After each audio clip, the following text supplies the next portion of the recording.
Hello and welcome to the New Books Network. I'm Pierre. I usually introduce my episodes with a whimsical intimation that one idea or another is in some sort of crisis, only to promise a moment later that everything will be fine by the end of the program. Today, this balance might not be restored quite so easily because we'll be talking about museums, specifically museums of contemporary art. These institutions have come under a fair amount of scrutiny in recent years. MoMA in New York has its own Occupy movement, for example. At the same time, new museums keep on springing up all over the place. This means that the critics of these institutions have an opportunity to observe the processes of formation, growth, and the potential decline of their ethos within a singular time frame. To try and understand these processes, I invited the authors of not one, but two books to the program today. The first is Georgina Adam, whose book, The Rise and Rise of the Private Art Museum, looks at the ongoing explosion in the numbers of private and corporate art museums around the world. Georgina is a journalist specializing in the art market. She writes for the Financial Times and the Art newspaper. Her book brings together insights from interviews with many museum founders and directors, art collectors and curators. My other guest is Nizan, whose book Museums and Wealth, The Politics of Contemporary Art Collections looks at the effect that the privatization of the art museum has on its ability to serve communities. Nizan is Professor of Contemporary Art History, Museum and Curatorial Studies at California State University, Long Beach. What you hear now are extracts from our conversation. Georgina, Nizan, welcome to you both. Thank you for having me. Thank you. I'm very excited to have this conversation. I have to admit that before I started reading your books, I worried for a moment that we might end up having one of these very polite conversations in which everyone agrees about what the problems are and then we don't go anywhere else. But I think between your two books, we actually have a good chance of being able to analyze quite precisely how the museum comes about, what happens to it, and what we might be able to do about it. Georgina, I'd like to start with you. Your book captures the Contemporary Art Museum quite literally at its point of origin. Perhaps I'll start by saying why I wrote this book. Because, as you know, I'm not an academic. I'm a journalist. And I come from the art market, and I've always been fascinated by art and money and the interaction of the two. And having written a couple of books about the art market, and particularly the second one, which is about the excesses. And one of the things that I have done a great deal is visit private museums. I had hoped to visit many more, but then COVID intervened. But I had visited quite a few on press trips around the world. And I became kind of fascinated by the fact that today's philanthropists, or whatever you call them, collectors, no longer benefit their local museums. They do not. Now, there's some obviously shining examples, and one of them I cite is the people in Dallas is amazing, Howard Rashofsky. And I just interviewed Marguerite Hoffman, and they have, on their death, their collections were passed to the Dallas Museum of Art. So they're supporting their local museum. But I was kind of fascinated by why it is that billionaires, mainly these days, want to have their own private museum, and why is the public sphere losing out? That was my starting point, and I had visited about 50, which I think there are about 400 in the world. It's very difficult because it comes down to defining what a museum is, which is problematic. And then I did include museums that are run by luxury goods companies, which is a whole other interesting aspect. It's a branding exercise, a way of keeping your brand in front of the public. I was also looking at this terrible problem of the falling public support for museums financially compared to the resources of billionaires, which are just pricing museums right out of the market because of my interest in the market. And of course, a private museum is not like a public institution in the sense it's not what you might call full service. It's one person's collection that's basically put up and for people to admire. Well, we've barely started and we already have the problem of defining what a museum is and who for. To illustrate this problem, I'm going to read one of the candidate definitions that ICOM, the International Council of Museum, has been mulling over in what has been quite a controversial process over the last couple of years. So, one of the proposed statements is a museum is an accessible, inclusive, not for profit institution. It inspires discovery, emotion, reflection, and critical thinking around tangible and intangible heritage in the service of society and in active partnership with diverse communities. Museums research, collect, conserve, exhibit, educate, and communicate. They operate professionally and ethically, promoting sustainability and equity. I have to admit that I selected this definition from the candidates to reflect maybe on some of the more um, social good definitions that have been proposed in the wake of the obvious social turmoils over the last couple of years.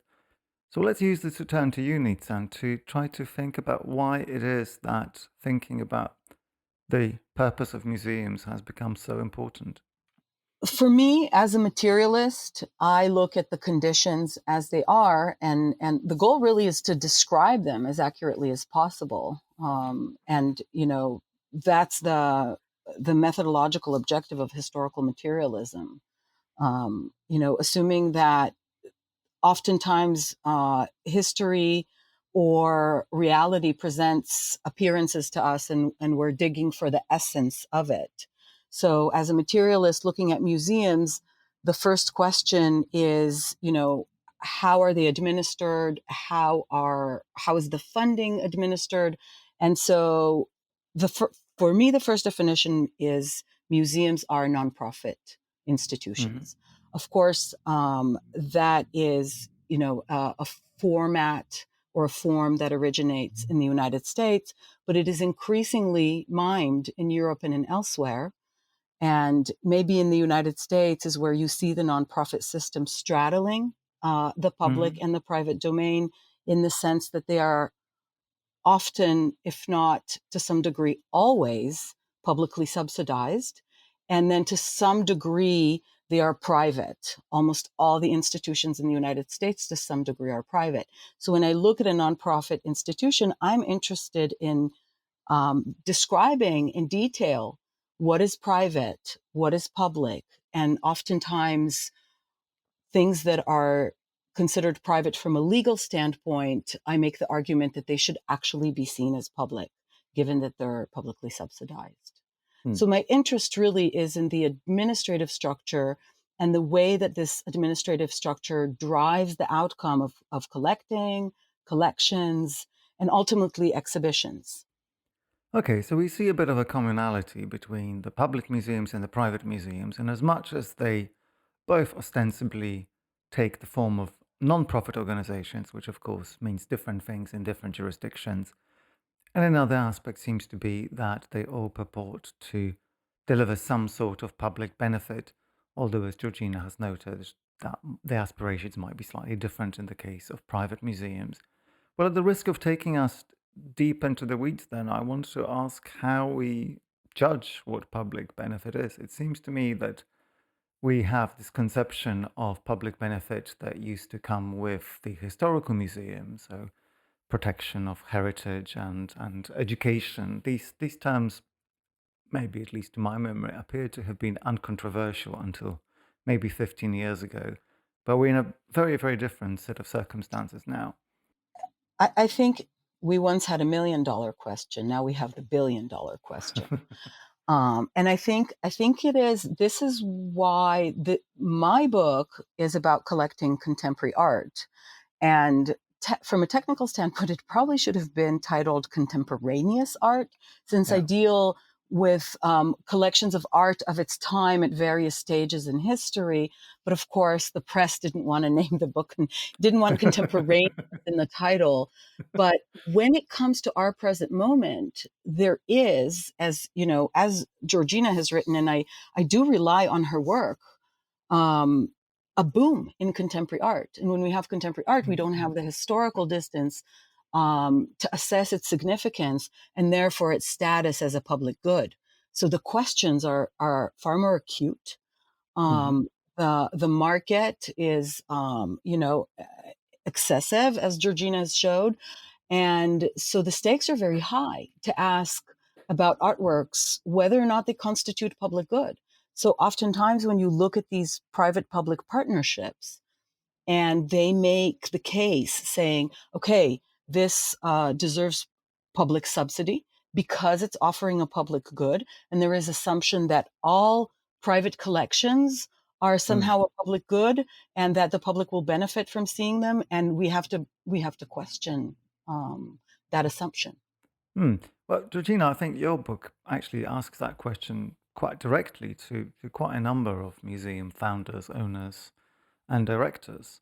I think that there is a particular problem in the States because of the tax breaks. A lot of the really egregious behavior, I'm afraid, sorry, Nizan, but it's in America.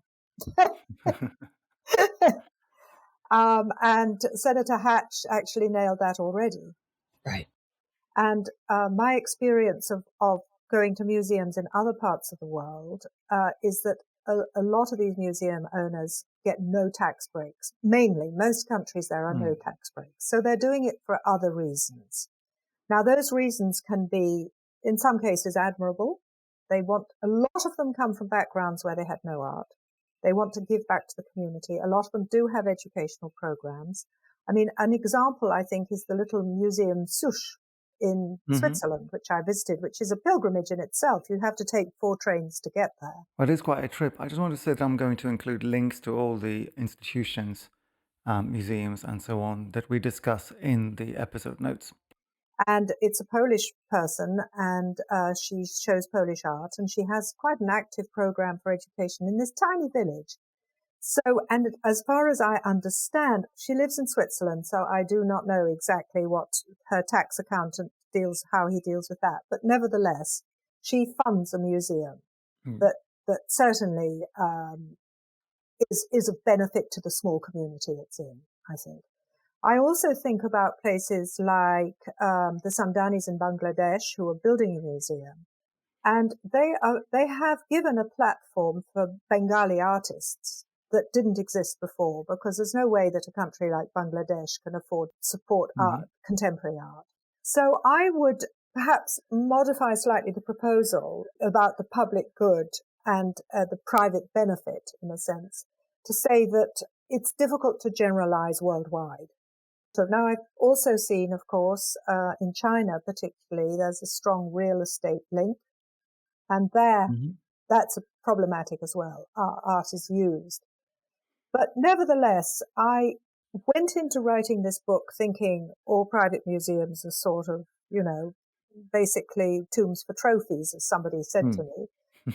I came away with a more nuanced view. And I came away thinking that a lot of these museums do offer a nice place for people to go and look at contemporary art that they might not, in a country that really didn't have a contemporary art museum before. For example, India, countries that couldn't afford it. They were encouraging the artists of their community. And so, as I say, it's nuanced. I think there are very egregious examples, but I think there are also some pretty fine examples of engagement with the community.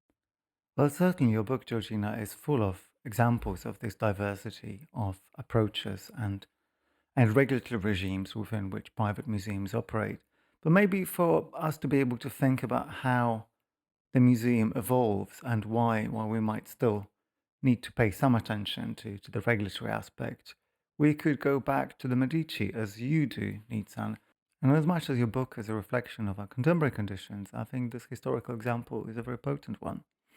Well, I look, if for those of us who know art history, I don't look at the famous Medicis, right? Not Cosimo or Lorenzo, but I look at Francesco, who's subsequent Medici. But his significance for me is that, within 5 years of building his private studiolo in the Palazzo de Vecchio, he transfers his collections to the Uffizi. And of course, it's more complex, and you have examples of art made public beforehand. But this is a moment that I identify historically as a moment that sees what I call the externalization of the collection. Because there is this realization that the collection, rather than being an inward-gazing device, a place for the prince to contemplate, or to a place of communion, or private spiritual process, or a sense of command over his domain, that there is the need to represent this mastery of knowledge, understanding of classification, prowess in the humanities, whatever you want to call it. There is a need to represent it externally, first to a peer group, and then gradually it unfolds all over Europe, where it becomes what we will call in the future the public. And the ways in which this transformation of the collection to becoming a representation of knowledge and a representation of the right to sovereignty in some ways, it is associated with the moment that art begins to actually be valuable, because we know before that it is not. And, I cite the Lorenzo de Medici inventories, where you can see that a Frangelico is worth less than a trinket. So the ability of the collection to function as a treasury is associated with externalization. And what I found really interesting, this is like something Dora Thornton mentions, is that this is when the catalogs switch from speaking in the language of the prince, or looking at the collections from the perspective of the prince, to being seen from the perspective of the visitor. So collections become externalized, and they begin to accrue symbolic value just as they accrue monetary value. And that later becomes, the provision of the state. From being, the domain of the absolute estate, the nation states also adopt this form of holding a collection in common. I think this is what allows public collections, museums, to essentially function today as banks do. They stabilize the market. And I think the origin of their ability to do so lies in this later Medici moment. I'm really interested in that, because this is the museum as the validation, isn't it? That's what you're saying. As a bank. Yes. But on the other hand, in Europe, not in America, in Europe, a work of art that's in a museum has no further value, since it cannot be de-accessed. This is where it functions as a system, right? Because that work will not be de-accessioned, but a work by the same artist outside on the market, its value is going to be influenced. Accrue. I like this example of when Dutch still life. Yes. It's not necessarily in the book, but there was a renewed interest in Dutch still life. And then subsequently, museums began exhibiting them again. And then you saw the rise in the market at the same time. And this is where art market studies, collection studies, and museum studies are actually, they're emerging fields, and there are enormous areas that are understudied. I've been looking at this history thinking that I could come up with 30 dissertation ideas just pointing to what is missing. I would love a study that would look at the influence of Svetlana Alpers and then subsequently Hal Foster on the exhibition of Dutch art and then on its market, and look at what the trajectory is, what the development is, and what the influences are. Well, one of the things that you say in your book, and you point out, and it's an extremely valid point, is the influence of trustees who use that validating, that endorsing aspect of museums. Firstly, artists that perhaps they collect themselves, artists that they donate to the museum, and that's a way of enhancing their value. So that's the thing, but also getting advanced knowledge of exhibitions and using that as well. I mean, it would be illegal it's insider trading, quite frankly. Well, I think that's an important point, Georgina. And maybe it is that the art market in comparison to the financial market is just so small that no one has really bothered regulating it to that extent. But I think the observation of the network effects to which Nizan points is still quite important. So we have this proposal that art only becomes a commodity, a financial instrument, when it is underwritten by a state. So I want to ask you, Georgina, whether from your interviews, from your wealth of interactions with individual collectors, whether you begin to see in that the beginnings of the formation of some kind of a wider system and a network that kind of interacts in a way that Nizan characterized. I think that's too general. because, as I've said before, I think that the motivations vary. And if you like, I think that within the private collector, talking about private museums, the private collector, it's not just one motivation. Mm-hmm. You know, they probably have a number of motivations, and so, according to the individual, that motivation, you know, those different motivations might be larger or smaller. So it might be 10%, well, self-aggrandizement, 10% hoping that to increase the value of the works of art that they're putting.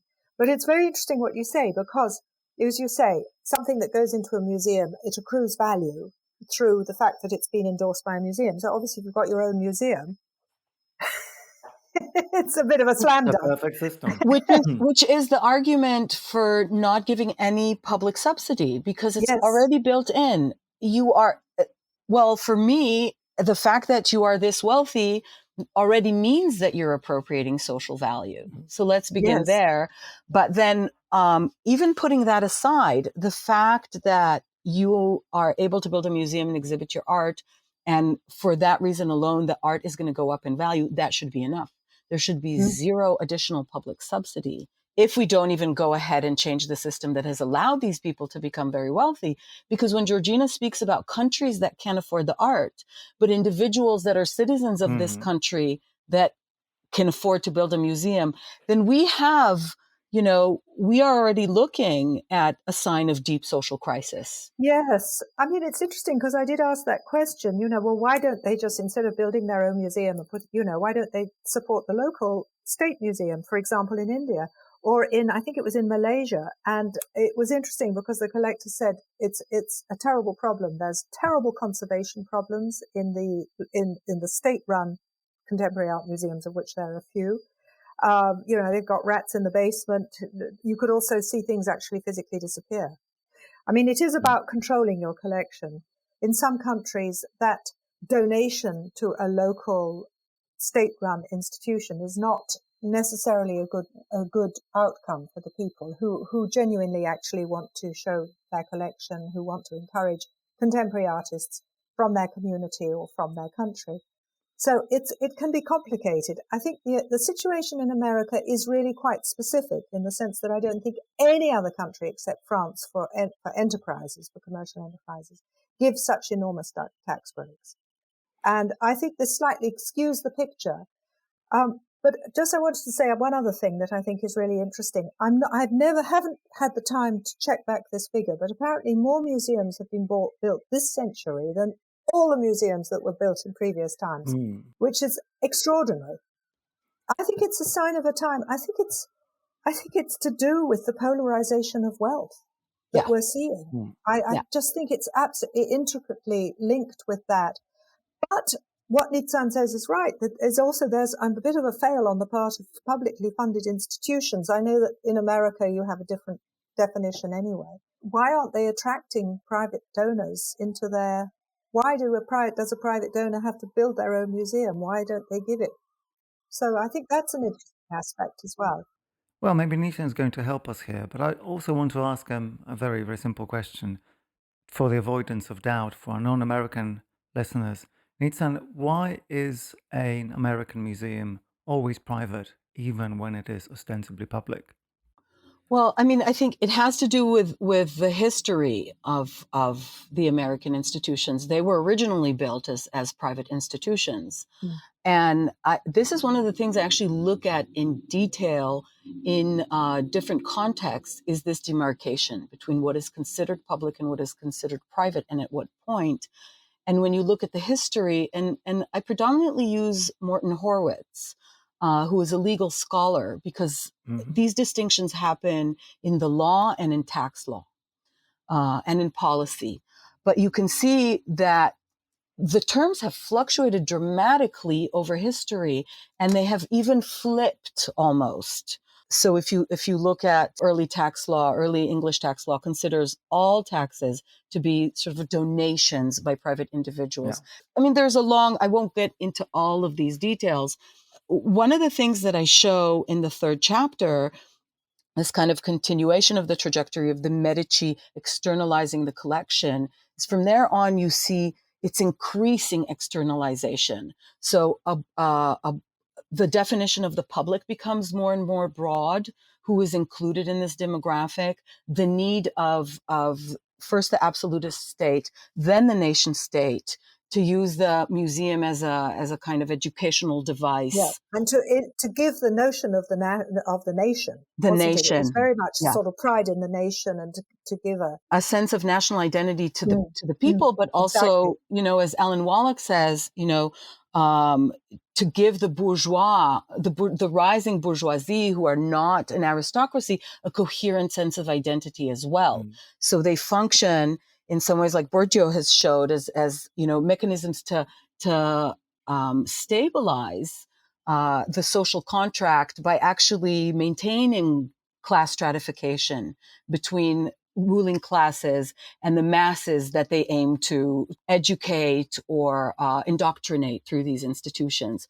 But what is significant is when we make the leap across the pond to the US, and the American robber barons want to replicate this model, they do it by opening these museums privately. So the United States is a country that's founded on small government, and private charity that only later will accrue the kind of notion of philanthropy, and then will finally become the nonprofit system. And I look at these, you know, these transformations and reach the condition where we are today, where they are essentially hybrid institutions that, when it comes to asking for public money, or their interface with their audiences, will claim to be public. But when it comes to scrutiny or accountability, they will claim to be private. And the ways in which all of this is organized by law and policy and is actually completely legal.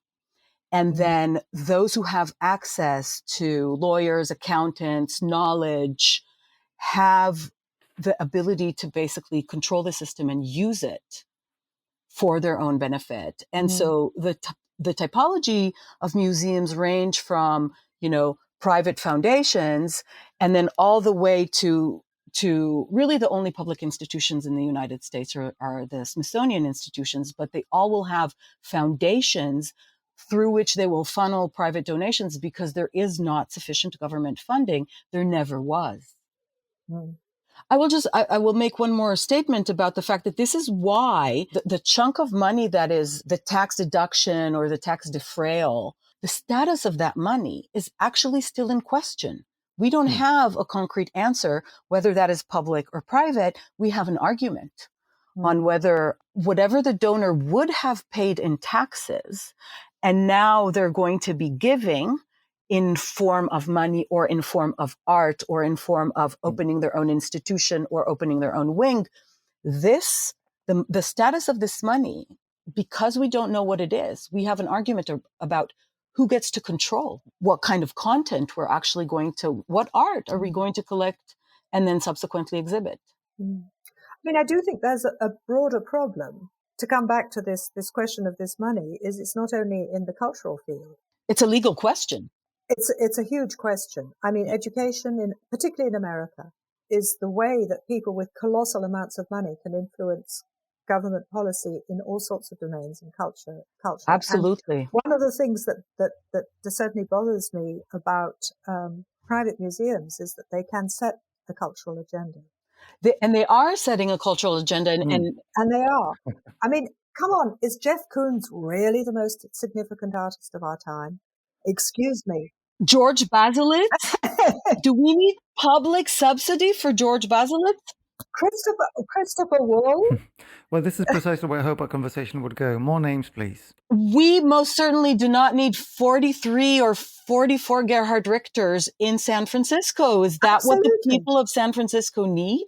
Absolutely not. Anyway, but I think I don't want us to agree, do you, Pierre? You want us to disagree, which we're not doing a very good job of. No, I think you're doing just all right.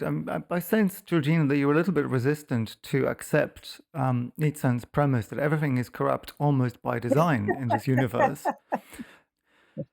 But I wonder if I could press you to maybe look at some examples of where you have found founders and owners almost being caught in the act of trying to manipulate these kind of arrangements. It's quite interesting when I interview, and I often, if there is a museum, I often ask, well, who does the art actually belong to? Because very often everything, all the expenses, go into whatever the museum is. However, the family retains control of the art and can buy and sell it. Now, that doesn't happen if you put your money into a 501c3 in America. Then you're stuck. Then you can't resell it. So that's for your personal profit. You can resell it, but then the money has to be plowed back into the foundation. So that's an interesting aspect. But you were asking me about sort of the end game, and one of the things that I think is interesting about private museums, and the last chapter of my book is devoted to this, is that I don't think most of them will survive the death of their founders. So I think these are things that are temporary. Georgina is raising a fantasy scenario in my head, which is that when these institutions do not survive the death of their owners and are then by default taken over by the state, if they're not taken over by another private institution, that then the state can come in and then assess the art and then say, well, okay, like pretty much 80% of this, if not 90 or 95, is not really museum quality. So let's dump it back on the market, which will result in equalizing the market, which has gone out of control. So that's definitely one fantasy scenario. And one of the problems of these collections and the need of the collectors for control and the ways in which these like donations are configured. And I show this example with the SF MoMA because Neil Ben Ezra, who was the director of that museum at that time, had himself said that out of roughly 1,200 Fisher collection works that the SF MoMA has taken on a 100-year loan, about 400 are really important works. So then you have the museum actually taking on 800 more works that are not really important according to the museum director, but they will accrue value. And they have not actually been given to the museum. So the museum becomes a mechanism to potentially enrich the heirs of the Fisher family. Yeah. I mean, I think the Fisher is a very good example of a very bad deal. I mean, Really? 100 years. Yeah. For goodness sake, who knows what's going to happen in 100 years? Yeah. It's absurd. I have a feeling, Georgina, that Nizan would argue that there are hundreds of such examples. And I think, Georgina, even within your book, you have examples of this kind of slightly shaky deals. For instance, when museums collapse, as you list a whole bunch of them in your book, quite often the state is called in not to benefit, not to wind up the trust and take as its own tax takings, but actually to continue funding the activity. And these things are expensive and quite often, as you seem to agree, not always done for the best artistic reason. I don't know. I think that state, I mean, I cite, and I can't say who said this to me because she's a public servant works for a public institution here. And she said, we're going to be offered an awful lot of art in a generation's time and we won't want much of it. But these are the kinds of judgments that we need to be making today. We can't have these interested parties making decisions on behalf of the public, which shoulders the burden, in direct and indirect ways. And I think, Georgina has showed how the competition in Paris between Arnaud and Pinault are costing the French public euros. Well, but now this is really interesting. Does the public care whether it's a private or a public institution, as long as they can go somewhere and see great art? And if you think about Vuitton, whatever you think about Bernard Arnault, and he's obviously a very good businessman, he has given Paris, perhaps with a lot of public subsidy, but he's given an incredible museum. It is an incredible outing. I went there just recently to see the Morozov collection. And one person who is definitely opposed to private museums said to me, look, otherwise I would have had to have gone to Moscow. Well, you can't go now. This was pre the invasion of Ukraine. And I would have had to have gone to two different places. And the Vuitton exhibition, this was the Shuchin, in fact, he said, it was amazing. It came to Paris. I was able to go and see these works of art that I wouldn't have been able to see otherwise. We could have done these things using the same money from a public perspective. We're not necessarily equating private funding with the failures. We're just saying maybe the whole system is not worth that particular success story, and that we would have way more success stories if we distributed the money in a different way. So this is interesting, Nizan, because you devote quite a lot of space in the book to questions of equity and access, the kind of themes that are on the minds of museum directors and people who would like to keep public institution under some scrutiny at the moment. Right. Well, I mean, like everything in the book, I try to address things on three levels. One is hold museums accountable to their promise within their own parameters. So, under the logic of the liberal nation state.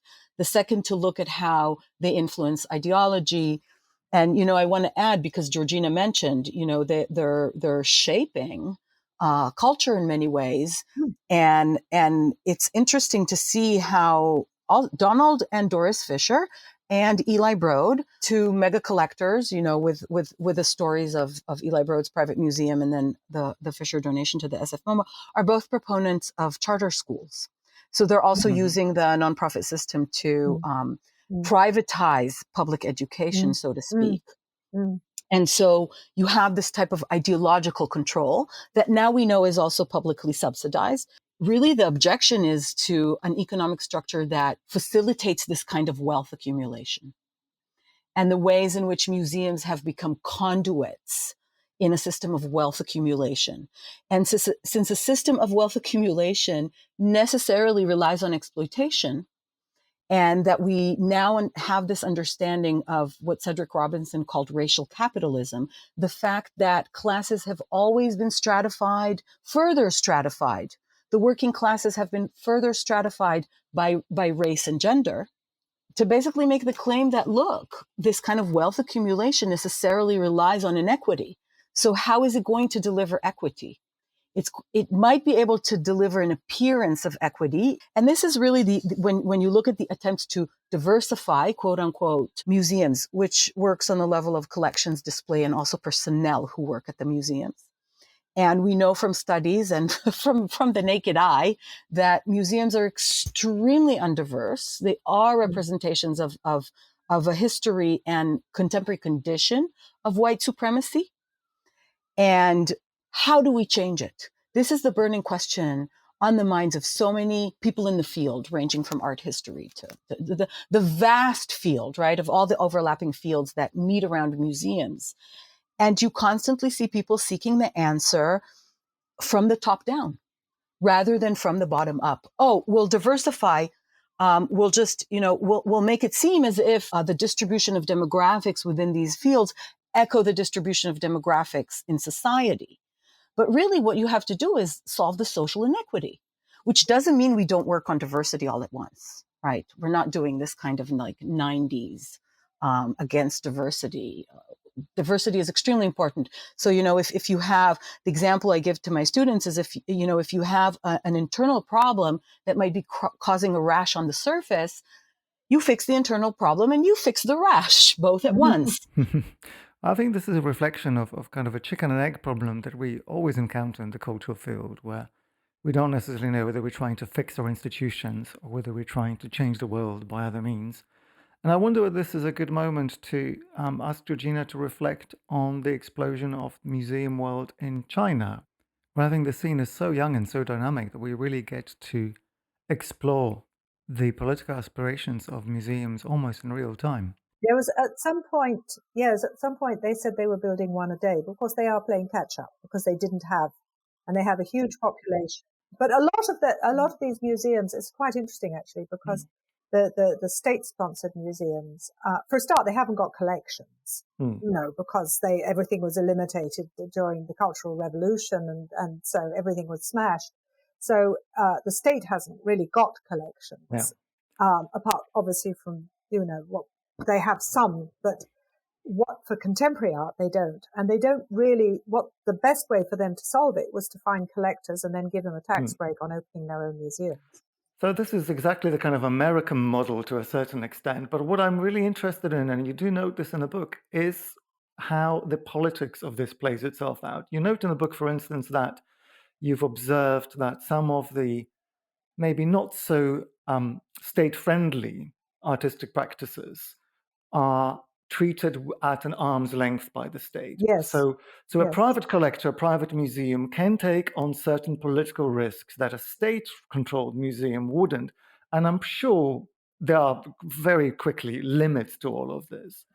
Well, I mean, I think there's a lot of, there's a certain amount of self-censorship goes on. People are not going to display. There was a period when they displayed much more, but at the moment, and then with this extreme tightening of all freedoms, really since Tiananmen Square, I think that the Chinese collectors are cautious. It's not just political; it can be religious as well. It's quite sometimes quite surprising what has not been allowed to be displayed. I know that from art fairs, and I would go and say, well, did anything not pass the censors? And they would say, oh, well, yes, this or that. For example, this goes back a bit, but when the Beijing Olympics were held, there was a series of Andy Warhol portraits of athletes that was sent to be exhibited alongside at the same time, and it was stopped by the censors, just because they didn't want the portrayal of athletes who weren't Chinese. This is quite odd, isn't it? Yeah. It's quite odd. So, and I think it's, from what people tell me, it's quite difficult to work out what it is the censors are going to object to. But China is becoming more and more repressive, so that's going to get worse. And it's actually quite interesting because Uli Sig, who donated his collection to M+, on the basis that he wasn't going to give it to mainland China because he would no longer control it. And so he donated it to Hong Kong's M+ Museum. And of course, now exactly the same thing's happening. I mean, there's been a clampdown in Hong Kong. And parts of that collection, notably an Ai Weiwei, that was shows Tiananmen Square, will never be displayed again. Well, I guess censorship is one of those arenas in which we can see quite explicitly the complicity between the states and the private institution. But I wonder if I could ask you to maybe fish out some other examples of these kind of weird collusions where actually the split allegiances of the private public museums mean that they're not able to deliver on the political promises that they and the artists often profess trying to serve. I mean, one example, it might not be an example of censorship, but what struck me with the Fishers, and I mentioned this, is that, because they first displayed their collection at the SF MoMA way before they cut the deal, and they published a catalog with interviews, and they're kind of bragging basically about not collecting difficult art, quote unquote. Yeah. I think that this is the job of public institutions actually to deal with the difficult art. We can leave the easy art for the market and for galleries, and this is where, and it bothered me greatly because they also, they brag about not being professionals. They brag about not buying anything that's cutting edge. And then, we just inherit it as if it's a public good. And, it's very easy to make the argument that it's not necessarily a public good. And where I actually see, groundbreaking things happen and struggle and conflict is in smaller, like university museums that can allow themselves to be more radical. And then you see actually the bigger museums that are starving for funding, that are, constantly begging for donations. They have to be crowd pleasers. And we already have a system of entertainment that covers ratings and everything that is judged by popular criteria. The idea of a publicly subsidized space for creativity is precisely to deal with the difficult and the avant-garde and the not yet said, or the under-researched and underrepresented. Yes, I mean, I think there again, I think we have to make a difference between America and the rest of the world is that an awful lot of countries, when a publicly funded institution acquires a work of art, it can no longer get rid of it. I mean, this is the case of French museums. So I think that there is a problem there, quite apart from the costs. I think there is a problem there, is that decision to acquire perhaps a controversial work of art, which you're going to have forever, and it's going to fill up your reserves and so on, may in, even 20 years' time, just no longer seem controversial, relevant, or anything. I mean, I was really interested, this is in the commercial side. I looked back at Art Basel, which is the prime art fair, contemporary and modern art fair. And when they had their 40th anniversary, I think, so that would have been about 10 years ago, I pulled out the catalogue of the first Art Basel. Believe me, you hadn't heard of most of the artists. Right, right. I think that, we've seen several examples over history of museums attempting to address this problem. So, and I talk about it, the Museum of Modern Art originally had a plan to have like a temporary collection that would move on to the Metropolitan. Yes. And when they realized how much these things were worth, they stopped that.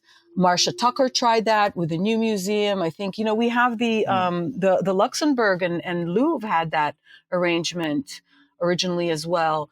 So I think that, this is a real problem, and this is why we need to be solving it from a social perspective, because if we, and this of course is speculative, but I'm thinking, for example, about the ways in which we can separate between museums and the market, such that we can form these temporary collections without having museums influence the value so much. So we can experiment and hold things temporarily and assess, because it may be the way to support contemporary living art is not collecting, but rather display. And are there forms in which artists can make a living? Yeah, of course. What's interesting is that the private museum, to an extent, solves this problem, because it's somebody's, they spend the money, they put these things on display, and if they die, it hasn't been acquired with public funds and sits in public reserves and, till kingdom come. I think actually, yeah, I'm all for, actually, that would... that's sort of an extent a positive of the private museum. Okay, we're getting dangerously close to solving the problem here. No, but unless they are publicly funded, right? So Georgina is absolutely right. I have no problem with private museums. I think that is a great idea, as long as they don't get any type of public subsidy, because that is what throws the balance off. I think there's a little bit more that you would like to achieve, Nizan. Well, of course.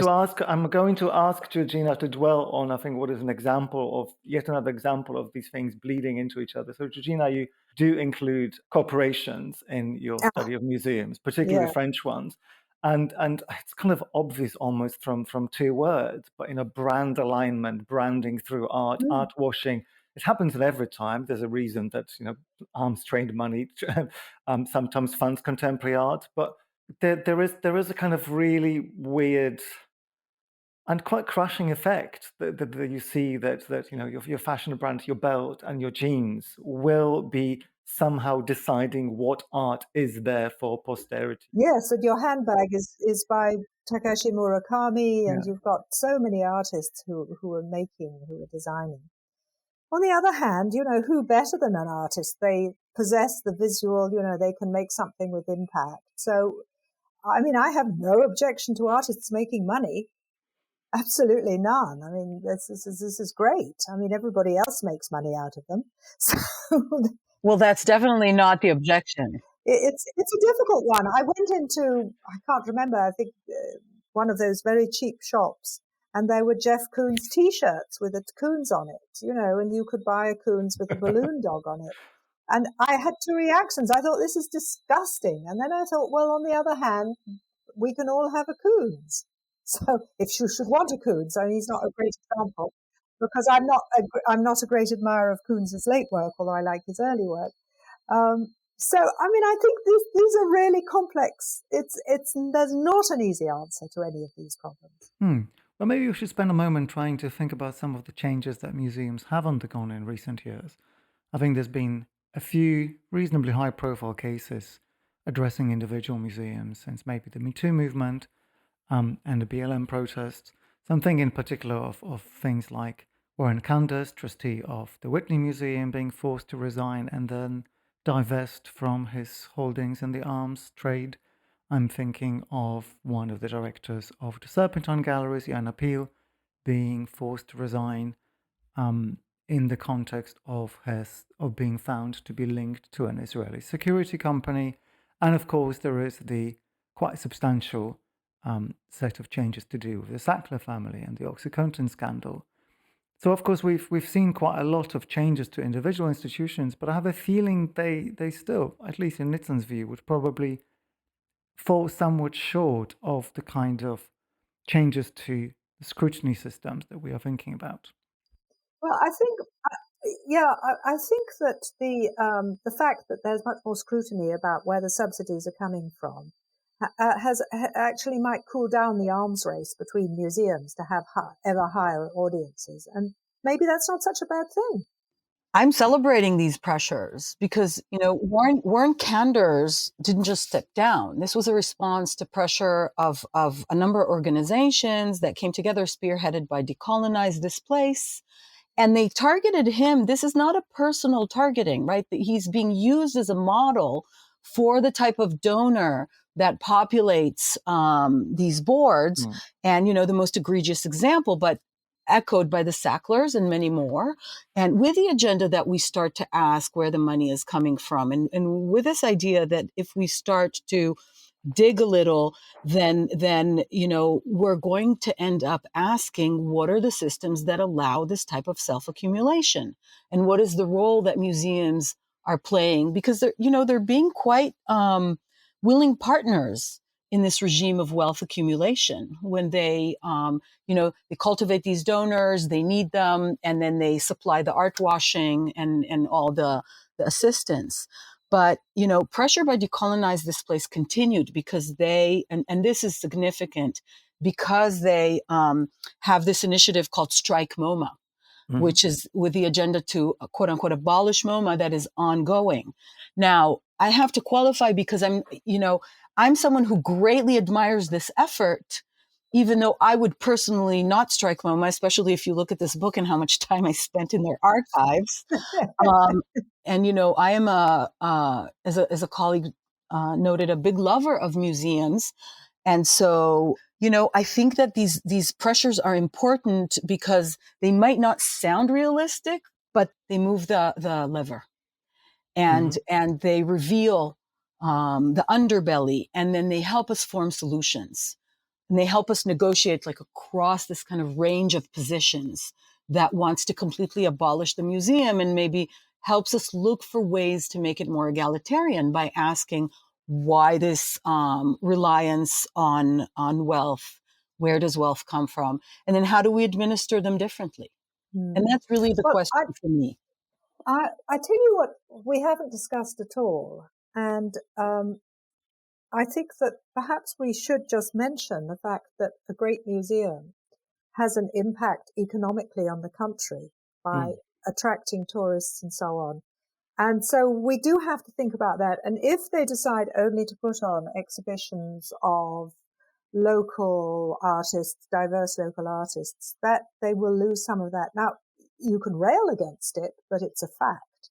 The fact is that here in London, the British Museum, the National Gallery, Tate are massive draws. I mean, since COVID, it's been problematic, but were massive draws for the tourist dollar. And so it's significant for the economy as well as being a platform. It's an impact. I mean, my answer to all of this is that unfortunately it's an imperfect world. Well, the question is how imperfect, right? Because we have actually seen these systems become more extreme. And I think what we also need to mention is, since Pierre was saying in the beginning that, the art market is actually relatively small to other markets, but we have to add the fact that art has become a tool of financialization.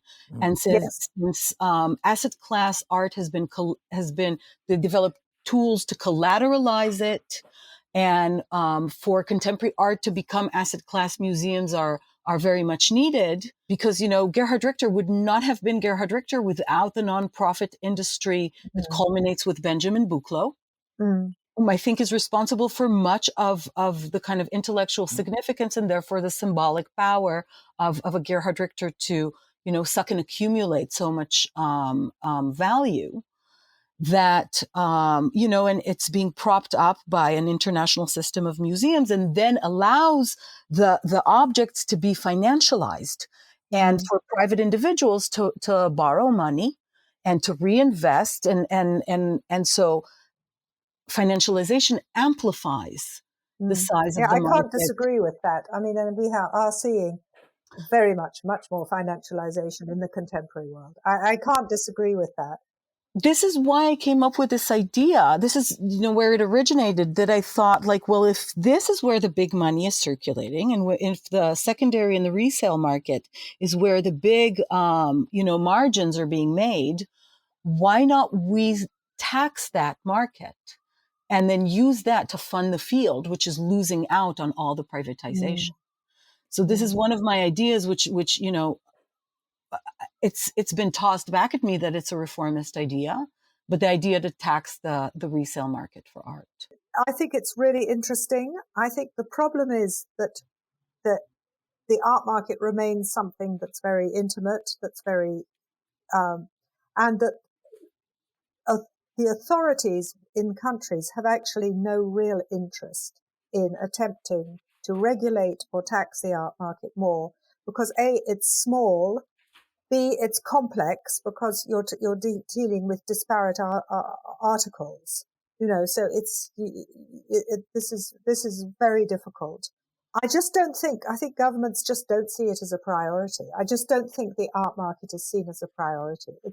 And ultimately there is a feeling that so what if one guy gets stitched up when he buys a Warhol?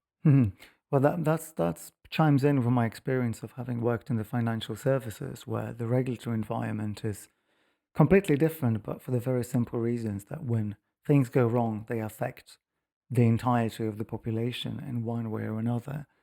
So I think it will be quite difficult to match the scales of the problem with the scale of the solution. Well, there's not only one art market, though, to be fair. I mean, we're very much talking about a little tiny top of the pyramid, but there is, creative industries and things going on in a perfectly legitimate way.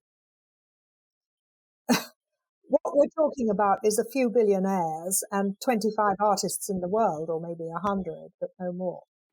That certainly seems to be the case. And I think what it brings up to the surface is the question of what kind of solutions we should be looking for. And Nizan, I know you've been thinking about this quite a lot, but we are looking at two quite significant tasks at the same time. On the one hand, we're trying to change the governance of museums, which is maybe a technical set of solutions, but at another time, we are possibly looking at the complete overthrowing of capitalism, which I'm not entirely sure what it is within the scope of this podcast to address. So how do you balance these various things together? Let me start by saying that when you are writing for the art world, you are, you're writing under a Janus-headed condition always, because I'm talking to my peers on the left, and then many of whom are much more radical than I am.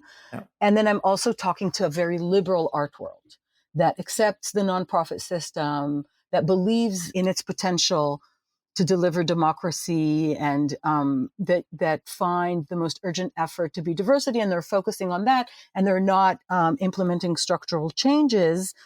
But there is this argument that the revolution is not around the corner, and you have the two sides. You always have the famous Frederick Jameson quote on it's easier to imagine the end of the world than the end of capitalism, to which my response is, well, you must not have a very active imagination.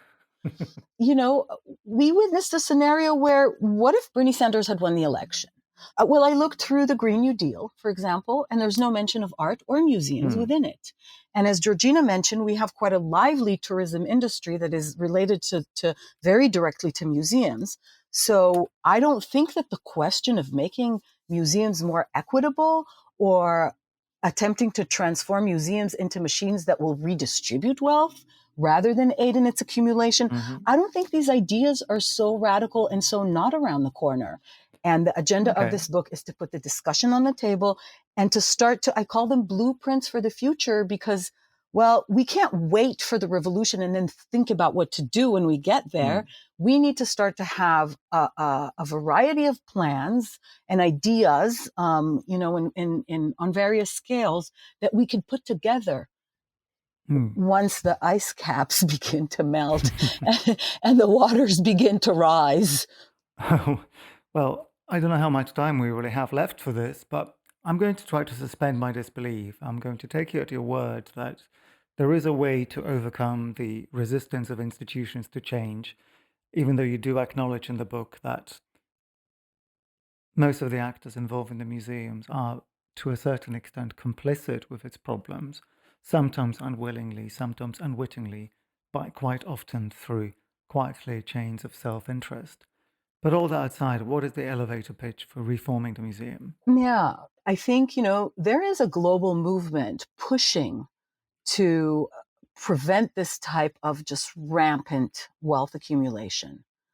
And, whether revolutionary or reformist, I think that we are increasingly going to see, and with a younger generation, with all these details that we know about the changes that we see coming, that people are going to become interested in the question of, well, how do we just redistribute wealth?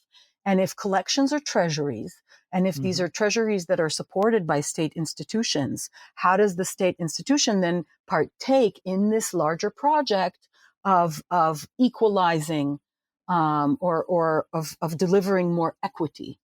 And we also, this is why the historical components of the book really matter, and these questions around like the transformation of tax law and the transformation of distribution of profit and surplus. And when you look historically, you see the fluctuations.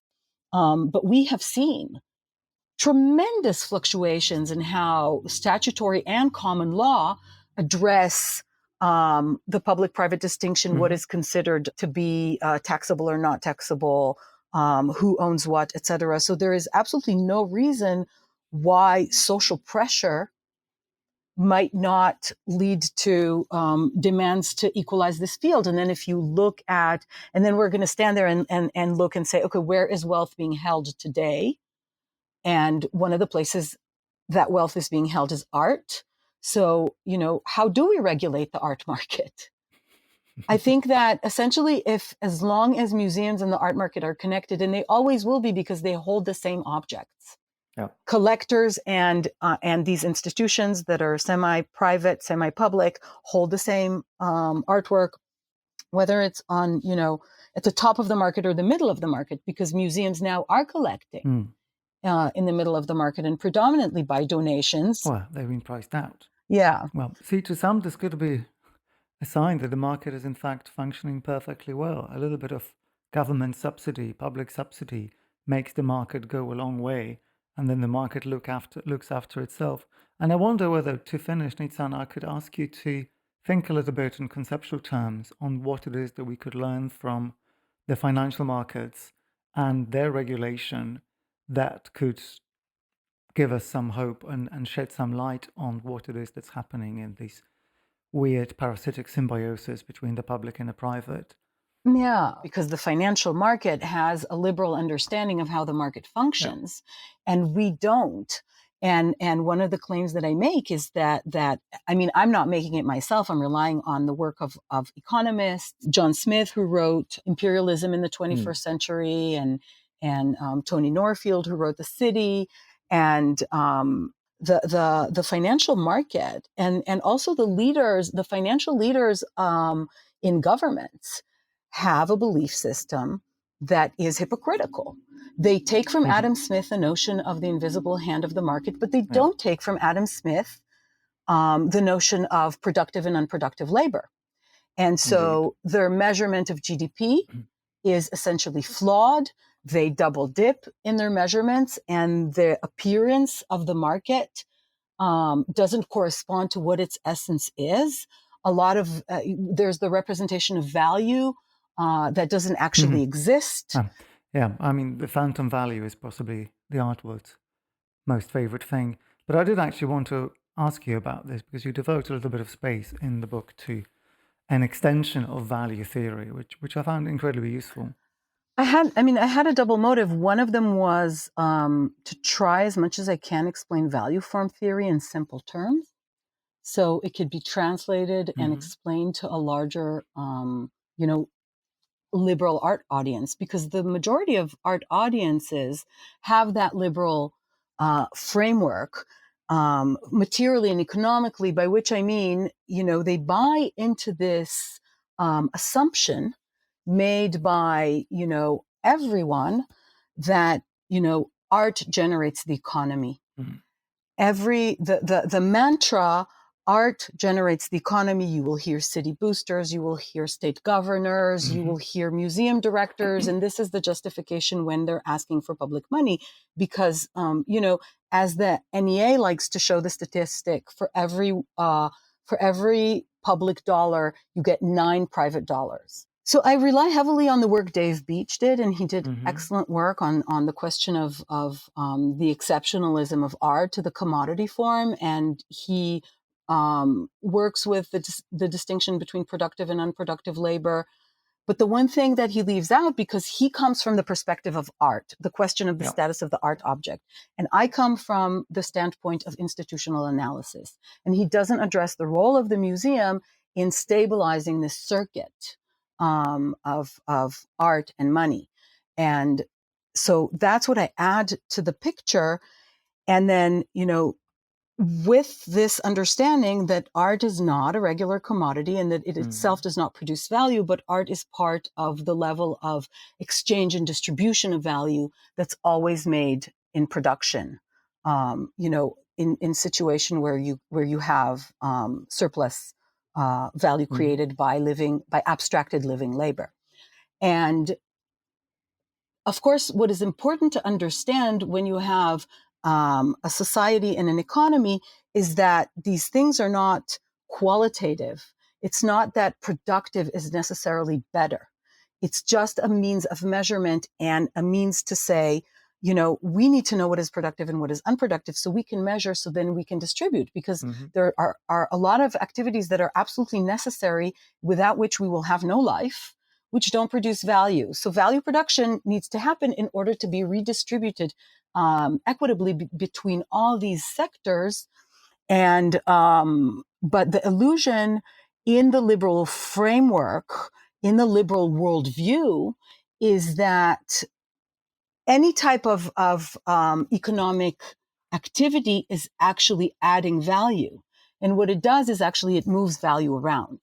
And so we want to come to this understanding, which isn't that complicated. It's quite a simple understanding that the economy functions through aggregate. But once we realize that we have a pool from which everybody draws, then we're going to stop double dipping. We're going to stop double drawing. So that's one of the things that I really unpack. What is the status of the art object, how it's not actually productive labor, and then how we can work with these distinctions between productive and unproductive. Well, I certainly recommend this chapter and the rest of your book, and indeed Georgina's book, for a very interesting view of where museums are, where they've come from, and where they might be going. I think we did reasonably well. We had a bit of a debate, we had a bit of a disagreement. So it's now only left to me to thank both Nizan and Georgina for joining me in this conversation today. Thank you so much for inviting me and putting me together with Georgina, because I think her work is hugely important. I think I rely on journalists to bring these things to light that academics can't go find on their own. It's been a really interesting conversation, and thank you so much for inviting me. And I really enjoyed Nizan's book. In many ways, I'm very much in agreement with you, although I do think that that a more global view throws up more diverse reactions to the private museum field.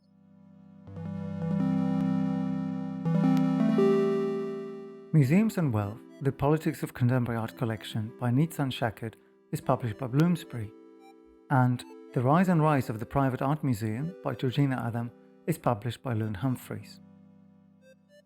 I'm Pierre, and the editor is Marshall Poe. Thank you for listening, and join us next time.